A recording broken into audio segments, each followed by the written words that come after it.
성령의 열매가 우리 내면에서 그리스도의 성품을 빚어가는 거룩한 존재에 변화하였다면, 이제 우리가 탐구할 성령의 은사는 그 변화된 존재가 세상 속에서 어떻게 거룩한 사역을 감당하게 되는지에 대한 이야기입니다. 성령께서는 우리를 구원하고 거룩하게 하시는 것에서 멈추지 않으십니다. 그분은 한 걸음 더 나아가 당신의 몸된 교회를 세우고 각 지체가 서로를 섬기며 하나의 유기체로 기능할 수 있도록 우리 각자에게 특별한 영적 장비, 즉 성령의 은사를 선물로 주십니다. 오늘날 은사라는 단어는 종종 오해를 불러일으키곤 합니다. 어떤 이들은 방언이나 예언과 같은 특별하고 신비한 능력만을 은사라고 생각하며 그것을 소유한 사람을 더 영적인 사람으로 여기는 경향이 있습니다. 또 어떤 이들은 은사를 개인의 영적 만족이나 자랑의 도구로 삼으려 하기도 합니다. 그러나 성경이 말하는 은사의 본질은 전혀 다른 곳을 향하고 있습니다. 이 다섯 번째 여정에서 우리는 은사의 진정한 목적과 가치를 발견하며 공동체를 위한 섬김이라는 핵심 가치관을 붙들게 될 것입니다. 은사에 대한 가장 중요한 가르침이 담긴 고린도전서 12장으로 들어가 보겠습니다. 사도 바울은 먼저 은사라는 단어의 어원적 의미부터 우리에게 가르쳐 줍니다. 은사로 번역된 헬라어는 카리스마입니다. 이 단어의 뿌리는 바로 은혜를 의미하는 카리스입니다. 이것은 모든 은사가 우리의 노력이나 자격으로 얻어내는 것이 아니라 전적으로 하나님의 값없는 은혜의 선물임을 분명히 합니다. 내가 받은 은사가 무엇이든 그것은 나의 영적인 우월함을 증명하는 훈장이 아니라 내가 얼마나 큰 은혜를 받은 자인지를 보여주는 증거일 뿐입니다. 이 사실을 깨닫는 것이 은사로 인한 모든 교만과 비교의식에서 벗어나는 첫걸음입니다. 바울은 이어서 4절부터 6절까지 은사의 본질을 설명하는 세 개의 중요한 문장을 제시합니다. 은사는 여러 가지나 성령은 같고, 직분은 여러 가지나 주는 같으며, 또 사역은 여러 가지나 모든 것을 모든 사람 가운데서 이루시는 하나님은 같으니, 이 짧은 구절 속에 은사에 대한 모든 오해를 바로잡는 삼위일체 하나님의 위대한 원리가 담겨 있습니다. 첫째, 은사는 여러 가지나 성령은 같고, 이것은 은사의 다양성과 그 근원의 통일성을 말합니다. 성령께서는 각 사람에게 가장 적합한 각기 다른 모양의 선물을 주십니다. 어떤 이에게는 지혜의 말씀을, 어떤 이에게는 믿음을, 또 어떤 이에게는 섬기는 재능을 주십니다. 마치 오케스트라의 바이올린, 첼로, 트럼펫, 팀파니 등 다양한 악기가 있는 것과 같습니다. 이 악기들 중 어느 하나가 더 우월하다고 말할 수 없습니다. 모든 악기는 하나의 아름다운 교향곡을 완성하기 위해 필수적입니다. 이처럼 교회 안의 다양한 은사들은 결코 비교나 경쟁의 대상이 될 수 없습니다. 모든 은사는 한 성령에게서 나온 동등하게 귀한 선물이기 때문입니다. 둘째, 직분은 여러 가지나 주는 같으며, 직분으로 번역된 헬라어 디아코니아는 바로 섬김 또는 봉사를 의미합니다. 이것은 은사의 목적이 무엇인지를 분명히 보여줍니다. 은사는 개인의 만족이나 자랑을 위한 것이 아니라 다른 사람을 섬기기 위해 주어진 것입니다. 그리고 그 섬김의 본은 바로 주 예수 그리스도이십니다.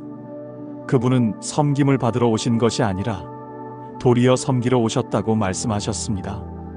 따라서 우리가 어떤 은사를 가졌든지 그 은사는 그리스도를 따라 다른 지체를 섬기는 겸손한 도구로 사용될 때 비로소 그 본래의 가치를 발하게 됩니다. 셋째, 사역은 여러 가지나 모든 것을 모든 사람 가운데서 이루시는 하나님은 같으니, 사역으로 번역된 헬라어 에네르게마는 활동 또는 효력, 에너지를 의미합니다. 이것은 은사가 발휘될 때 나타나는 능력의 근원이 누구인지를 말해줍니다. 우리가 우리의 은사를 사용하여 섬길 때 그 결과와 열매를 맺게 하시는 분, 그 사역의 실제적인 능력을 불어넣으시는 분은 바로 하나님 아버지 자신이라는 것입니다. 나의 재능이 아무리 뛰어나다 할지라도 그 안에서 역사하시는 하나님의 능력이 없다면 그것은 아무런 영적인 열매도 맺을 수 없는 공허한 울림에 지나지 않습니다. 결론적으로 은사는 성령께서 주시는 다양한 선물이며 주 예수님을 따라 섬기는 것이 그 목적이고 성부 하나님께서 그 안에 능력을 부어주십니다. 이 삼위일체 하나님의 완벽한 협력 사역의 최종 목표는 무엇일까요? 바울은 7절에서 그 모든 것을 한 문장으로 요약합니다. 각 사람에게 성령을 나타내심은 유익하게 하려 하심이라. 여기서 유익하게 하다는 것은 공동의 유익을 위함이라는 의미입니다. 은사는 나를 위한 것이 아니라 우리 즉 그리스도의 몸된 교회를 세우고 각 지체를 유익하게 하기 위해 주어진 하나님의 거룩한 도구입니다. 이 가치관을 붙들 때 비로소 우리는 은사로 인해 분열하는 교회가 아니라 서로를 섬김으로 하나 되는 건강한 교회를 세워갈 수 있게 될 것입니다. 은사의 주인이 성령이시고 그 목적이 섬김이며 그 능력이 하나님께로부터 온다는 위대한 원리를 선포한 사도 바울은 이제 그 은사의 다양성이 구체적으로 어떻게 나타나는지를 설명하기 시작합니다. 고린도전서 12장 8절부터 10절까지 그는 마치 보석 상자 속의 각기 다른 보석들을 하나씩 꺼내 보여주듯 성령께서 주시는 다양한 은사들의 목록을 제시합니다. 이 목록은 결코 모든 은사를 다 나열한 것이 아니라 그 풍성함의 예시를 보여주는 것입니다. 우리는 이 은사들을 통해 성령께서 얼마나 다채로운 방식으로 교회를 세워가시는지를 엿볼 수 있습니다. 바울이 제시하는 은사들은 크게 몇 가지 범주로 묶어볼 수 있습니다. 첫째는 지적인 통찰력과 관련된 은사들입니다. 지혜의 말씀과 지식의 말씀이 그것입니다. 지식의 말씀이 하나님의 진리와 그분의 뜻을 깊이 깨닫고 이해하는 통찰력이라면 지혜의 말씀은 그 깨달은 진리를 구체적인 삶의 상황 속에 어떻게 적용해야 할지를 아는 실천적인 분별력입니다. 또한 영들 분별함의 은사는 수많은 영적인 가르침과 현상 속에서 무엇이 하나님께로부터 온 것이고 무엇이 거짓된 영으로부터 온 것인지를 분별해내는 교회의 순수성을 지키는 영적인 면역 체계와도 같은 중요한 은사입니다. 둘째는 초자연적인 능력을 나타내는 은사들입니다. 믿음의 은사는 우리가 구원받을 때 갖는 보편적인 믿음을 넘어 불가능해 보이는 상황 속에서도 하나님의 능력을 온전히 신뢰하며 산을 옮길 만한 특별한 확신을 갖게 하는 은사입니다. 병 고치는 은사와 능력 행함의 은사는 하나님의 초자연적인 개입을 통해 질병을 치유하고 자연 법칙을 뛰어넘는 기적을 행함으로써 하나님 나라가 이미 이 땅에 임했음을 보여주는 강력한 표적입니다. 셋째는 언어를 통해 복음을 선포하고 덕을 세우는 은사들입니다. 예언의 은사는 미래를 점치는 것이 아니라 하나님의 말씀을 받아 공동체에 선포함으로써 사람들을 위로하고 권면하며 세워주는 교회의 영적 성장의 필수적인 은사입니다. 각종 방언 말함과 방언들 통역함의 은사는 인간의 언어를 뛰어넘는 영적인 언어로 하나님과 깊이 교제하거나 그 내용을 통역하여 공동체가 함께 유익을 얻도록 하는 신비로운 은사입니다. 바울은 이 외에도 로마서 12장에서 섬기는 일, 가르치는 일, 위로하는 일, 구제하는 일, 다스리는 일, 긍휼을 베푸는 일 등 훨씬 더 실제적이고 일상적인 은사들을 나열합니다. 이것이 우리에게 주는 중요한 교훈은 성령의 은사가 결코 화려하고 초자연적인 것들에만 국한되지 않는다는 사실입니다. 드러나지 않는 곳에서 묵묵히 다른 사람의 필요를 채우는 섬김, 어린 아이들에게 인내심을 가지고 말씀을 가르치는 일, 낙심한 지체의 손을 따뜻하게 잡아주며 위로하는 그 모든 행위가 방언이나 예언과 똑같이 귀하고 소중한 성령의 은사라는 것입니다. 이 모든 다양한 은사들의 목록을 제시한 후 바울은 다시 한번 가장 중요한 원리를 강조합니다. 이 모든 일은 같은 한 성령이 행하사 그의 뜻대로 각 사람에게 나누어 주시는 것이니라. 어떤 은사를 받을지는 우리가 결정하는 것이 아니라 오직 성령께서 교회의 유익을 위해 가장 잘 아시고 그분의 주권적인 뜻에 따라 각 사람에게 선물로 주시는 것입니다. 그렇다면 이토록 다양한 은사들이 어떻게 하나의 공동체 안에서 조화를 이룰 수 있을까요? 바울은 이 질문에 답하기 위해 성경에서 가장 위대한 비유 중 하나인 몸의 비유를 사용합니다. 몸은 하나인데 많은 지체가 있고 몸의 지체가 많으나 한 몸임과 같이 그리스도도 그러하니라. 교회는 바로 그리스도의 몸이며 은사를 받은 우리 각 사람은 그 몸을 이루는 각기 다른 지체라는 것입니다. 손, 발, 눈, 귀가 각기 다른 모양과 기능을 가지고 있지만 모두 하나의 몸에 속해 있는 것과 같습니다. 이 비유는 은사에 대한 우리의 모든 잘못된 태도를 교정하는 강력한 진리를 담고 있습니다. 손이 발에게 나는 너보다 더 중요한 일을 하니 너는 필요 없다고 말할 수 없습니다. 눈이 귀에게 나는 보는 기능을 가졌으니 듣는 너는 열등하다고 말할 수 없습니다. 이처럼 교회 안에서 어떤 은사도 다른 은사보다 우월하거나 열등하지 않습니다. 가르치는 은사가 섬기는 은사보다 중요하지 않으며 예언하는 은사가 긍휼을 베푸는 은사보다 영적이지 않습니다. 모든 지체는 몸 전체를 위해 각자의 고유하고 필수적인 역할을 감당하고 있을 뿐입니다. 오히려 바울은 더 약하게 보이는 몸의 지체가 도리어 요긴하고 우리가 몸에 덜 귀히 여기는 그것들을 더욱 귀한 것들로 입혀준다고 말하며 세상의 가치관을 완전히 뒤집어 버립니다. 드러나지 않고 연약해 보이는 지체일수록 몸 전체는 그 지체를 더욱 아끼고 보호해야 한다는 것입니다. 이것이 바로 은사를 통해 우리가 배워야 할 상호 의존성과 존중의 가치관입니다. 교회는 각기 다른 은사를 가진 지체들이 서로의 다름을 인정하고 존중하며 서로를 섬길 때 비로소 하나의 건강한 몸으로 세워져 갈 수 있습니다. 교회가 그리스도의 한 몸이며 우리 각자는 서로 다른 기능을 가진 필수적인 지체라는 바울의 비유는 은사에 대한 우리의 모든 경쟁심과 비교의식을 무너뜨리는 강력한 진리입니다. 손과 발, 눈과 귀가 서로를 존중하며 하나의 몸을 이루듯 교회는 다양한 은사를 가진 지체들이 서로의 가치를 인정하고 의존할 때 비로소 건강하게 세워질 수 있습니다. 그러나 바울은 여기서 멈추지 않습니다.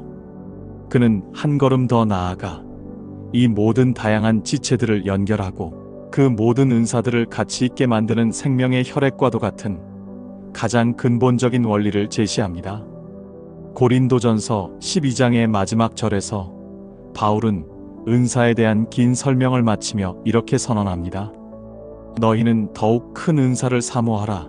내가 또한 가장 좋은 길을 너희에게 보이리라. 여기서 더욱 큰 은사는 다른 은사보다 더 우월한 어떤 특정 은사를 의미하는 것이 아닙니다.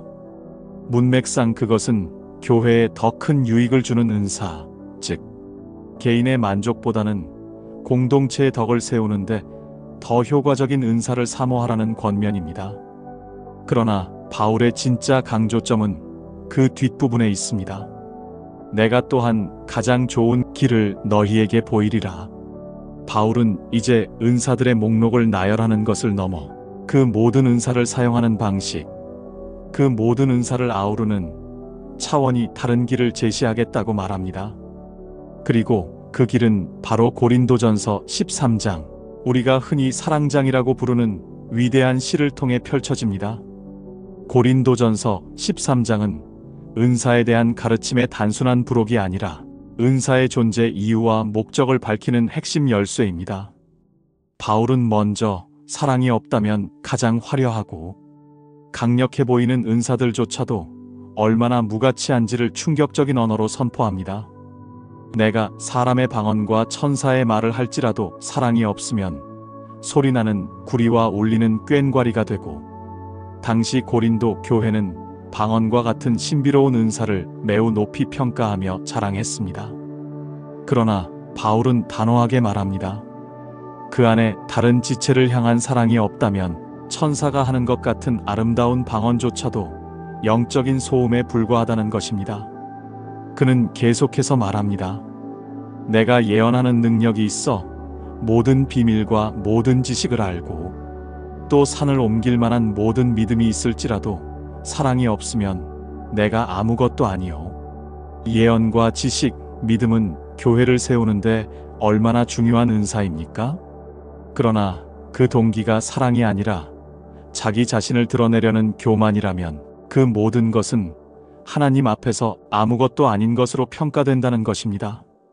심지어 그는 가장 극단적인 헌신의 행위, 즉 구제와 순교마저도 예로 듭니다. 내가 내게 있는 모든 것으로 구제하고 또 내 몸을 불사르게 내줄지라도 사랑이 없으면 내게 아무 유익이 없느니라. 다른 사람을 위해 전 재산을 내어주고 목숨까지 버리는 이타적인 행위조차도 그 중심에 하나님과 이웃을 향한 순수한 사랑, 즉 아가페가 없다면 그것은 결국 자기 만족이나 자기 의를 위한 공허한 행위가 될 수 있다는 무서운 경고입니다. 이것이 우리에게 주는 핵심 가치는 사랑의 절대적 우위성입니다. 은사는 우리가 무엇을 할 수 있는가에 대한 것이지만 사랑은 우리가 어떤 존재인가에 대한 것입니다. 하나님께서 우리에게 원하시는 궁극적인 목표는 능력 있는 사역자가 아니라 사랑의 사람입니다.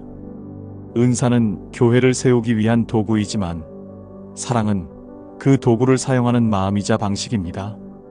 아무리 좋은 연장이라도 그것을 사용하는 사람의 마음이 잘못되었다면 그 연장은 사람을 살리는 대신 상처를 입히는 흉기가 될 수 있습니다. 이와 같이 우리의 모든 은사는 반드시 사랑이라는 필터를 통과해야만 합니다. 그렇다면 바울이 말하는 이 위대한 사랑은 어떤 모습일까요? 그는 이어서 사랑의 15가지 속성을 통해 사랑이 단순한 감정이 아니라 구체적인 행동과 태도임을 보여줍니다. 사랑은 오래 참고, 사랑은 온유하며 시기하지 아니하며, 사랑은 자랑하지 아니하며 교만하지 아니하며.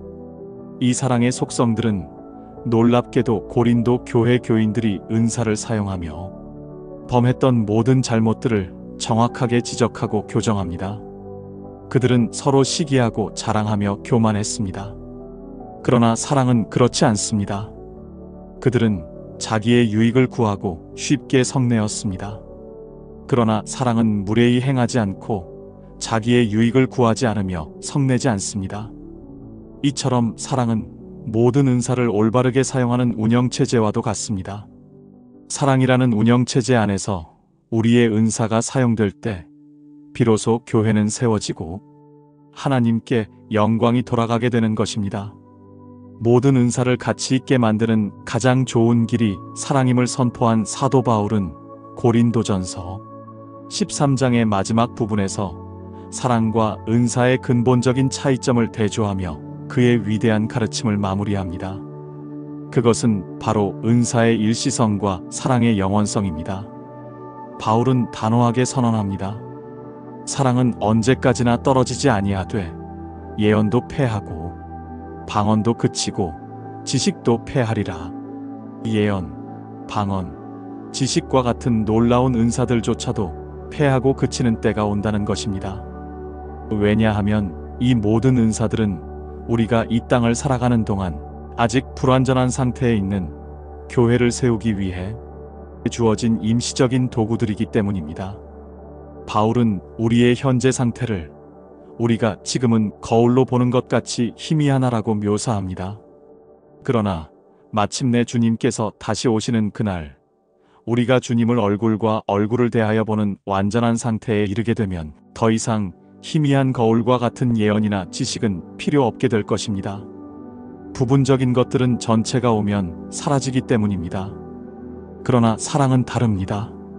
사랑은 결코 패하거나 떨어지지 않습니다. 믿음과 소망조차도 우리가 주님을 직접 뵙게 되는 그날에는 완성될 것입니다. 믿음은 실체가 되고 소망은 현실이 되기 때문입니다. 그러나 사랑은 천국에서도 영원히 계속될 것이며 오히려 더욱 완전해질 것입니다. 왜냐하면 하나님은 사랑이시며 천국은 바로 그 사랑의 완전한 통치가 이루어지는 곳이기 때문입니다. 그러므로 성령의 은사에 대한 우리의 최종적인 가치관은 이것입니다. 은사는 교회를 세우기 위해 주어진 너무나 귀하고 소중한 하나님의 선물이지만 그것은 결코 우리의 최종 목표가 될 수 없습니다. 우리의 신앙의 목표는 더 많은 은사를 소유하는 것이 아니라 더 많이 사랑하는 사람이 되는 것입니다. 성령께서 우리에게 은사를 주시는 궁극적인 목적 역시 우리를 능력 있는 사역자로 만들기 이전에 우리를 사랑의 사람으로 빚어가시기 위함입니다. 그러므로 우리는 우리에게 주신 은사가 무엇이든 그것을 교만이나 비교의 도구로 삼지 말고 오직 그리스도의 몸된 교회를 세우고 이웃을 섬기는 사랑의 도구로 겸손히 사용해야 합니다. 그때 비로소 우리의 작은 섬김은 소리나는 구리가 아닌 하나님 나라를 울리는 아름다운 사랑의 교향곡이 될 것입니다. 은혜의 선물을 주시는 성령 하나님, 저희 각 사람에게 주님의 몸된 교회를 세우게 하시려고 각양각색의 귀한 은사를 선물로 주시니 감사드립니다. 저희는 너무나 자주 주님의 선물을 저의 자랑거리로 삼으려 했고 다른 지체가 가진 은사를 시기하고 비교하며 공동체의 하나됨을 해쳤음을 고백합니다. 사랑 없이 행하는 모든 사역이 주님 앞에서 아무것도 아님을 다시 한번 깨닫사오니 저희의 교만과 이기심을 용서하여 주옵소서. 이제 간절히 구하오니 저희의 눈을 열어 가장 좋은 길인 사랑을 보게 하여 주옵소서. 저희에게 주신 은사가 크든 작든 드러나든 드러나지 않든 겸손한 마음으로 기쁘게 사용하게 하시고 그 모든 섬김의 동기가 오직 하나님과 이웃을 향한 순수한 사랑이 되게 하여 주옵소서. 그리하여 저희가 속한 교회가 각기 다른 은사들이 사랑 안에서 아름답게 조화를 이루어 서로를 세워주고 세상을 섬기는 건강하고 능력 있는 공동체로 굳건히 서가게 하여 주옵소서. 모든 은사의 근원이시며 사랑의 하나님이신 우리 주 예수 그리스도의 이름으로 기도드립니다. 아멘. 이 영상이 주님의 은혜를 나누는데 도움이 되셨다면 채널을 위해 구독과 좋아요로 마음을 표현해 주시기를 부탁드립니다.